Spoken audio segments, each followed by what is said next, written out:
വ്യത്യസ്തമായിട്ടുള്ള ഒരു പലഹാരമാണ് കേട്ടോ ഉണ്ടാക്കുന്നത്. അത് നമുക്ക് ഒരാഴ്ചയൊക്കെ സുഖമായിട്ട് എടുത്തു വെക്കാൻ പറ്റും. വേറെ ഒന്നുമല്ല, പൈനാപ്പിൾ ഉണ്ട. നമ്മൾ സാധാരണ അരി ഉണ്ട ഉണ്ടാക്കുന്ന പോലെ തന്നെയാണ് കേട്ടോ. ഭയങ്കര ടേസ്റ്റ് ആണ്. എനിക്ക് തോന്നുന്നു ഇത് അധികം ആരും ഉണ്ടാക്കാറുണ്ടാവില്ല എന്ന്. അപ്പൊ വളരെ എളുപ്പമാണ്, നല്ല ടേസ്റ്റിയാണ്. എല്ലാവരും ഒന്ന് ട്രൈ ചെയ്ത് നോക്കണേ. അപ്പൊ നമുക്ക് ഉണ്ടാക്കാനായിട്ട് തുടങ്ങാം. അപ്പൊ ആദ്യം തന്നെ പൈനാപ്പിള് തോലൊക്കെ കളഞ്ഞെടുത്തിട്ടുണ്ട് കേട്ടോ. അത്യാവശ്യം വലുപ്പമുള്ള ഒരു പൈനാപ്പിൾ ആണ്. ഏകദേശം ഒരു പൊടിക്കധികം ഉണ്ട് കേട്ടോ. 1.25 കിലോളം വരും നമ്മുടെ ഈ പൈനാപ്പിള്. അതിലെ തോലൊക്കെ കളഞ്ഞ് അതിന്റെ തലയൊക്കെ പോയി കഴിഞ്ഞപ്പോ ഏകദേശം 1 കിലോ ഒക്കെ ഉണ്ടാവുള്ളൂ. അത് തോലൊക്കെ നന്നായിട്ട് ചെത്തിയെടുത്തു. ഇത് മാത്രം പോരാ കേട്ടോ, തോല് മാത്രം ചെത്തിയെടുത്താൽ പോരാ. ഇതിന്റെ ഈ കറുത്ത ഈ ആര് പോലെയുള്ള ഭാഗം ഉണ്ടല്ലോ, അത് മൊത്തത്തിലെടുത്ത് മാറ്റണം. എന്നാലാണ് ഈ പൈനാപ്പിൾ ഉണ്ട കഴിക്കാൻ നല്ല ടേസ്റ്റ് ഉണ്ടാവുള്ളൂ കേട്ടോ. അപ്പൊ നമുക്ക് ഈ ആര് ഇതുപോലെ ചെറിയൊരു കത്തി വെച്ചിട്ട് ഇങ്ങനെ എടുക്കാം. കണ്ടില്ലേ, ഇത് മൊത്തത്തിൽ നമുക്ക് എടുത്തു മാറ്റണം, അല്ലെങ്കിൽ കഴിക്കാൻ വലിയ ടേസ്റ്റ് ഉണ്ടാവില്ല. എന്നതിന് ശേഷം നമുക്ക് ഇത് ചെറുതായിട്ട് കട്ട് ചെയ്തിട്ട് മിക്സിയുടെ ജാറിലിട്ടിട്ട് നന്നായിട്ട് അങ്ങ് അരച്ചെടുക്കാം. വെള്ളമൊന്നും ചേർക്കാതെ തന്നെ നല്ല ഫൈൻ ആയിട്ട് അരച്ചെടുക്കാം. ഇത് മൊത്തത്തിൽ അരച്ചിട്ടാണല്ലോ ചേർക്കാൻ പോകുന്നത് ഈ നാര് മാറ്റിയ ശേഷം. അതല്ലാതെ നമുക്ക് ഇതിന്റെ ജ്യൂസ് ഉപയോഗിച്ചിട്ടും ചെയ്യാം കേട്ടോ. ജ്യൂസ് എന്ന് പറഞ്ഞാൽ വെള്ളമൊന്നും ഒഴിക്കാതെ പ്യുവർ ആയിട്ടുള്ള ജ്യൂസ് നന്നായിട്ട് അരച്ച ശേഷം അത് ഒരു അരിപ്പയിലോട്ട് മാറ്റിയിട്ട് അതിന്റെ ജ്യൂസ് മാത്രം എടുത്തിട്ടും ചെയ്യാം. പക്ഷെ അതിനേക്കാളും ടേസ്റ്റും രുചിക്കൊക്കെ വ്യത്യാസം, കുറച്ച് നേരിയൊരു ഇതുണ്ടാവും അപ്പൊ നമ്മളിത് അരച്ച് ചേർക്കുമ്പോഴേ. അതുകൊണ്ടാണ് ഈ ആരെടുത്ത് മാറ്റണം എന്ന് പറയണം. 2 തരത്തിലും ചെയ്യാം. ഞാനിപ്പോ ഈ ഒരു മെത്തേഡിലാണ് കേട്ടോ ചെയ്യുന്നത്. അപ്പൊ ആദ്യം ഇതെല്ലാം റിമൂവ് ചെയ്യട്ടെ. അപ്പൊ ഞാൻ ഇതിന്റെ പകുതി എടുക്കുന്നുള്ളൂ കേട്ടോ. അപ്പൊ പകുതി ഭാഗം ഞാൻ കളഞ്ഞിട്ടില്ല. ഇവിടെ നിന്ന് ഇങ്ങോട്ടുള്ളത് നമുക്ക് എടുക്കാം. എന്താന്ന് വെച്ചാൽ ഞാൻ ഇപ്പൊ കുറച്ചേ ഉണ്ടാക്കുന്നുള്ളൂ കേട്ടോ. അപ്പൊ ഇത് നമുക്ക് മാറ്റി വെക്കാം. ഇതിന്റെ ആര് മുഴുവൻ എടുത്ത് കളഞ്ഞു കേട്ടോ. ഇനി ചെറിയ പീസസ് ആയിട്ട് കട്ട് ചെയ്തിട്ട് നന്നായിട്ട് അരച്ചെടുക്കാം. ഈ കത്തി കൊണ്ട് മുറിക്കുന്നതാണ് എളുപ്പം. മറ്റേത് ആരെടുക്കാൻ നല്ലതാട്ടോ. ചെറിയ കത്തി ചെറിയ പീസസ് ആക്കാം. അപ്പൊ നന്നായിട്ട് അരഞ്ഞു കിട്ടും.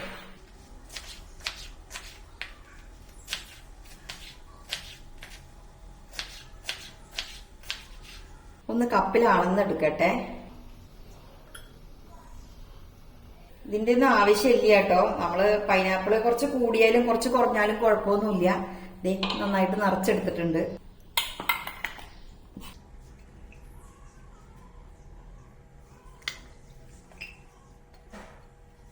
കഷ്ടി ഒരു 3 കപ്പോളം കേട്ടോ. അപ്പൊ ഇത് നന്നായിട്ട് ഫൈനായിട്ട് അരച്ചെടുക്കട്ടെ.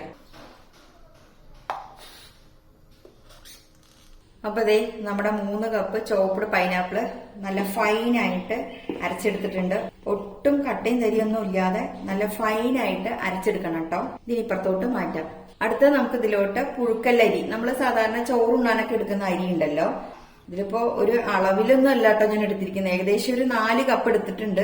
എത്ര കണ്ട് വേണ്ടിവരും അറിയില്ല കേട്ടോ. നമ്മൾ അരി ഉണ്ടാക്കുന്ന അതേ മെത്തേഡ് തന്നെയാണ്. ഇത് നന്നായിട്ട് വറുത്തിട്ട് പൊടിച്ചു വേണം ചേർക്കാനായിട്ട്. അപ്പൊ ഈ 4 കപ്പ് ഞാനൊരു 10 മിനിറ്റ് നേരമായിട്ടോ ഇങ്ങനെ കുതിർക്കാനായിട്ട് വെച്ചിരിക്കുന്നു. ഇത് നന്നായിട്ട് കഴുകിയ ശേഷം വാർത്തിട്ട് വെള്ളമൊക്കെ കളഞ്ഞ ശേഷം നമുക്കിത് ചട്ടിയിലിട്ടിട്ട് നന്നായിട്ട് വാർത്തെടുക്കാം. അടുത്ത നമുക്ക് ഇതേ അടുപ്പ് തന്നെ ശർക്കര ഉരുക്കാനായിട്ട് വെക്കാം. ഞാനിപ്പോ 1/2 കിലോ തികച്ചെടുത്തിട്ടില്ല കേട്ടോ. ഇതേ 1 അച്ച് ബാക്കിയുണ്ട് 1/2 കിലോയ്ക്ക്. ഏകദേശം ഒരു 6 അച്ച് കേട്ടോ. മധുരം ഓരോരുത്തരും അവനവന്റെ പാകം നോക്കിയിട്ടൊക്കെ ചേർക്കുക. ചിലർക്ക് തീരെ മധുരം ഇഷ്ടമുണ്ടാവില്ല. മാത്രമല്ല ചിലർ ഇത് പഞ്ചസാര പാനിയാക്കിയിട്ട് പഞ്ചസാരയിലും ഈ പൈനാപ്പിൾ ഉണ്ടാക്കിയെടുക്കും. നമ്മളിപ്പോ ശർക്കരയിലാണ് കേട്ടോ ഉണ്ടാക്കുന്നത്. ഇനി ഇതിലോട്ട് കുറച്ച് വെള്ളം ഒഴിച്ചു കൊടുക്കാം. ഒരുപാട് വേണ്ട. എന്താന്ന് വെച്ചാല് ഇത് നമുക്കിനി കുറുക്കിയെടുക്കണമല്ലോ. അപ്പൊ അതിനനുസരിച്ചിട്ട് ഒഴിച്ചു കൊടുക്കാം. 1/2 കപ്പ് ഒഴിച്ചു കൊടുക്കാം. നന്നായിട്ട് തിളച്ച് വരട്ടെ. ഗ്യാസ് ഒന്ന് സിമ്മിലിടാം കേട്ടോ. ഇതിന് ശേഷം നമുക്ക് ഇതിലേക്കുള്ള ഏലക്കയും അരി ചൂടാറിയിട്ടുണ്ട്, അതൊക്കെ ഒന്ന് പൊടിച്ചെടുക്കാം. മിക്സിയുടെ ജാറിലോട്ട് ഒരു 3-4 ഏലക്കയുടെ കുരു എടുത്തിട്ടുണ്ട്, ഇട്ട് കൊടുക്കാം. ഒപ്പം കുറച്ച് പഞ്ചസാരയും ചേർത്തിട്ട് നന്നായിട്ടങ്ങ് പൊടിച്ചെടുക്കാം. അപ്പൊ നമ്മുടെ ഏലക്ക നന്നായിട്ട് പൊടിച്ചെടുത്തിട്ടുണ്ട്. അടുത്തത് ഞാൻ കുറച്ച് ചെറിയ ജീരകം ഉണ്ടല്ലോ, ക്യൂമിൻ സീഡ്സ് വറുത്ത് പൊടിച്ചത് കൂടി ഇതിൽ ആഡ് ചെയ്യുന്നുണ്ട് കേട്ടോ. അത് ഓരോരുത്തർക്കും ഇഷ്ടമാവുകയാണെങ്കിൽ മാത്രം ചേർത്താൽ മതി. ഇത് നിർബന്ധമല്ല കേട്ടോ. അത് ഞാൻ നേരത്തെ പൊടിച്ചു വെച്ചതാണ്. അപ്പൊ ഞാൻ ഇത് കുറച്ച് ആഡ് ചെയ്യുന്നുണ്ട് കേട്ടോ.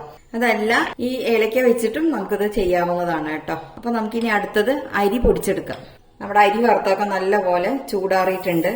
പൊടിച്ചെടുക്കാം. നന്നായിട്ടല്ല, ചെറിയൊരു തരിതരിപ്പോടെ.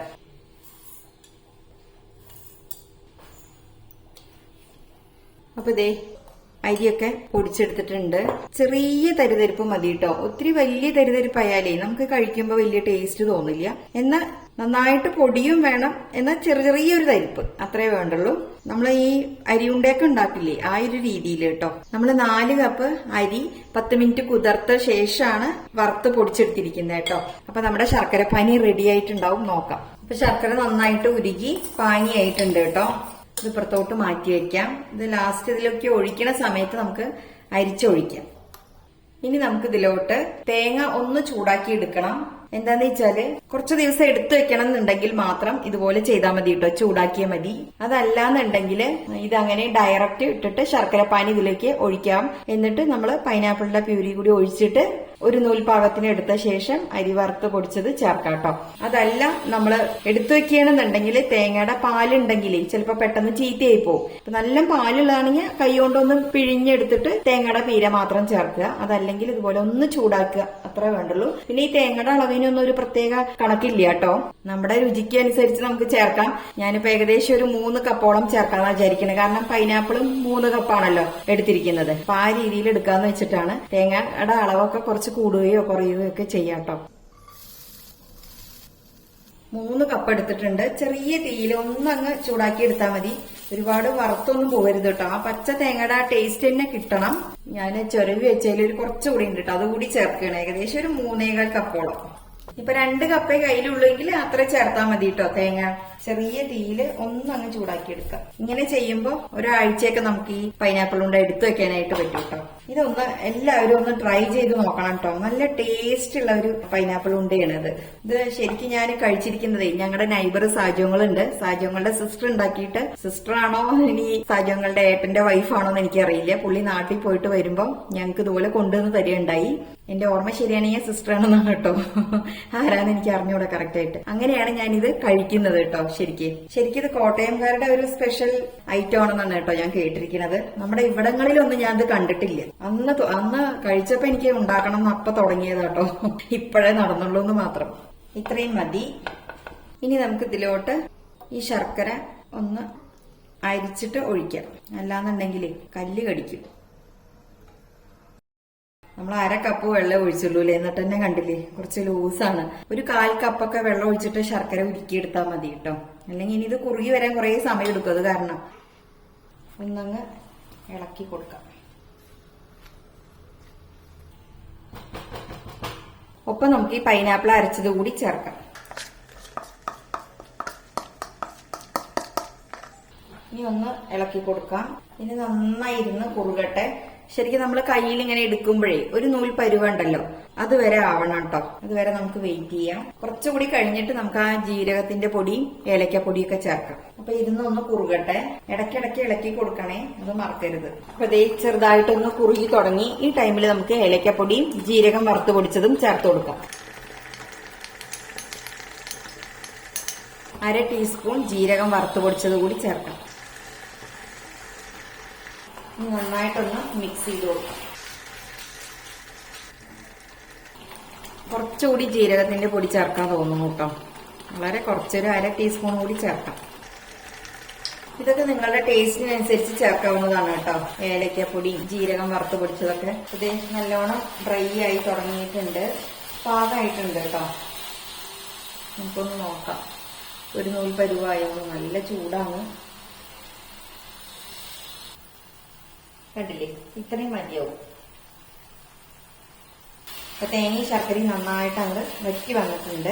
ഒപ്പം പൈനാപ്പിൾ ഇട്ടോ. ഇനി ഈ ടൈമിൽ നമുക്ക് വറുത്ത് പൊടിച്ചു വെച്ചിരിക്കുന്ന അരി ഉണ്ടല്ലോ, അത് ഇതിലോട്ട് ചേർക്കാം. പിന്നെ നമ്മൾ ഇതൊന്ന് കുറച്ചെടുത്ത് മാറ്റി വെക്കണം കേട്ടോ. മുഴുവനായിട്ട് ഇതിലേക്ക് എടുക്കരുത്. കാരണം ലാസ്റ്റ് ഒന്ന് ഒരു കോട്ടിങ്ങിന് വേണ്ടിയിട്ട് കുറച്ച് മാറ്റി വെക്കണം. ഞാനത് മാറ്റി വെച്ചിട്ടാട്ടോ ഇടുന്നത്. ഇതിനൊന്നൊരു പ്രത്യേക അളവ് ഞാൻ പറയുന്നില്ല. എന്താ വെച്ചാല് ഇതിങ്ങനെ കറക്റ്റായിട്ട് നമുക്ക് ഉരുട്ടിയെടുക്കാൻ തരത്തില് എത്ര കണ്ട് ചേർക്കണോ അതിനനുസരിച്ച് ചേർക്കാം കേട്ടോ. നമുക്ക് കുറച്ചുകൂടെ ചേർക്കാം. ഞാൻ ഗ്യാസിന്റെ ഫ്ലെയിം ഒന്ന് സിമ്മിലോട്ട് ആക്കിയിട്ടുണ്ട്. അപ്പൊ നമ്മൾ 1.5 കപ്പ് പൊടി ചേർത്തു. കുറച്ച് നെയ്യ് കൂടി ചേർക്കുന്നുണ്ട്. ഇത് തികച്ചും ഓപ്ഷണലാണ്, വേണമെങ്കിൽ മാത്രം ചേർത്താൽ മതി. നെയ്യൊക്കെ ചേർക്കുമ്പോൾ കുറച്ചുകൂടി രുചി കൂടും, അത്രേ ഉള്ളൂ. നെയ്യില്ലാതെ നമുക്കത് ഉണ്ടാക്കാം കേട്ടോ. ഇനി നമുക്കിത് ഓഫ് ചെയ്യാം, ഗ്യാസ് ഓഫ് ചെയ്യാം. എന്നിട്ട് ഈ ചൂടോടുകൂടി നമ്മളിത് ഉരുട്ടിയെടുക്കണേ. ഇനി ഈ ചൂടോടുകൂടി തന്നെ നമുക്കിത് ഉരുട്ടിയെടുക്കാം. അപ്പൊ ഈ ചൂടോടുകൂടി തന്നെ നമുക്കിത് ഉണ്ട പിടിക്കാം കേട്ടോ. ചെറിയ ചെറിയ ബോൾസ് ആക്കി എടുക്കാം.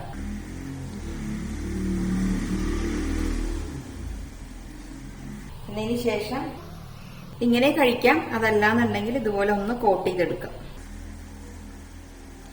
അപ്പൊ ഈ രീതിയിൽ ബാക്കിയെല്ലാം ഉരുട്ടിയെടുക്കട്ടെ കേട്ടോ. ചെറിയ ചെറിയ ബോൾസ് ആക്കിയിട്ട് ഉരുട്ടിയെടുക്കാവൂ, ഒരുപാട് വലുതാവരുത്. ചെറിയ ചെറിയ ബോൾസ് ആക്കിയിട്ട് എടുക്കാം.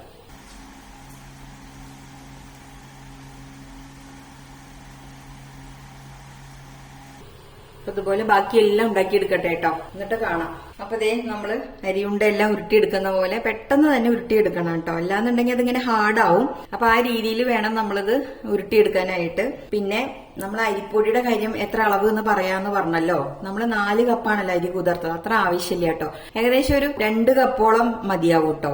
ഒരു 1.5-2 കപ്പോളം അരി വെള്ളത്തിലിട്ട് കുതിർത്തിട്ട് ഇതുപോലെ വറുത്തെടുത്താൽ മതിയാവും. പിന്നെ ഒത്തിരി അങ്ങനെ ഐസാവരുത്, ചെറിയ ചെറിയ തരിപ്പ് വേണം, എന്നാൽ വല്ലാണ്ട് തരിയും നന്നല്ല. പിന്നെ നമ്മള് ഇത് അവിലോസ് പൊടിയിലും ചെയ്യും. ഇപ്പൊ നമ്മൾ അരിപ്പൊടിയിലാണല്ലോ, അരി വറുത്ത് പൊടിച്ചതിലാണല്ലോ ചെയ്തത്.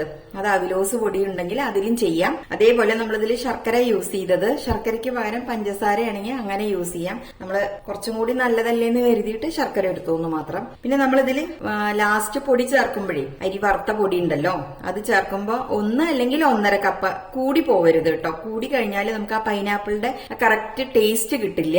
അപ്പൊ അതൊക്കെ ശ്രദ്ധിച്ചാൽ മതി. ഇനി ഇത് കാണിച്ചു തരാം കേട്ടോ. നല്ല സോഫ്റ്റ് ആണ്, കണ്ടില്ലേ? പഞ്ചസാരയിൽ വിളയിക്കുകയാണെങ്കിൽ കുറച്ചും കൂടി ഗ്ലേസിങ് ഉണ്ടാവും, അതാണ് വ്യത്യാസം. ഇപ്പൊ നല്ല സോഫ്റ്റ് ആണ്. ഒന്ന് കഴിച്ചോക്കട്ടെ. ഒരു പ്രത്യേക ടേസ്റ്റ് കേട്ടോ, എല്ലാവർക്കും ഇഷ്ടാവും. എല്ലാവരും ഒന്ന് ഉണ്ടാക്കിയിട്ട് ഫീഡ്ബാക്ക് ഒക്കെ അറിയിക്കണേ. ഇത് നമുക്ക് ഒരാഴ്ച വരെ നമുക്ക് സൂക്ഷിക്കാനായിട്ട് പറ്റൂ കേട്ടോ. പിന്നെ നമ്മൾ അപ്പോഴേക്കെപ്പോഴും ഉണ്ടാക്കുകയാണെന്നുണ്ടെങ്കിൽ ഈ തേങ്ങ അങ്ങനെ നമ്മൾ ചൂടാക്കിയില്ലേ, അതിന്റെ ഒന്നും ആവശ്യമില്ല. ഡയറക്റ്റ് ഇടുക, അങ്ങനെ ഒഴിച്ചിട്ട് പെട്ടെന്ന് തന്നെ തയ്യാറാക്കി എടുക്കാം. പിന്നെ പൈനാപ്പിളിന്റെ കാര്യം ഞാൻ പറയാം. നമ്മൾ ഒരു പൈനാപ്പിൾ ഫുള്ള് എടുക്കേണ്ട ആവശ്യമൊന്നുമില്ല കേട്ടോ. ഇനി എടുക്കണമെങ്കിൽ എടുക്കാം, കുറച്ചും കൂടി പൈനാപ്പിളിന്റെ ഫ്ലേവർ മുന്നോട്ട് നിൽക്കും. അതല്ലാന്നുണ്ടെങ്കിൽ ഒരു പകുതി എടുത്താൽ തന്നെ ഇത്രത്തോളം ഉണ്ട്. അപ്പൊ നമുക്ക് ധാരാളം ഉണ്ടല്ലോ കഴിക്കാനായിട്ട്. അപ്പൊ ഇത്രയൊക്കെ ഉള്ളൂ. വീണ്ടും നല്ല നല്ല വീഡിയോസുമായി വരുന്നത് വരേക്കും ബൈ.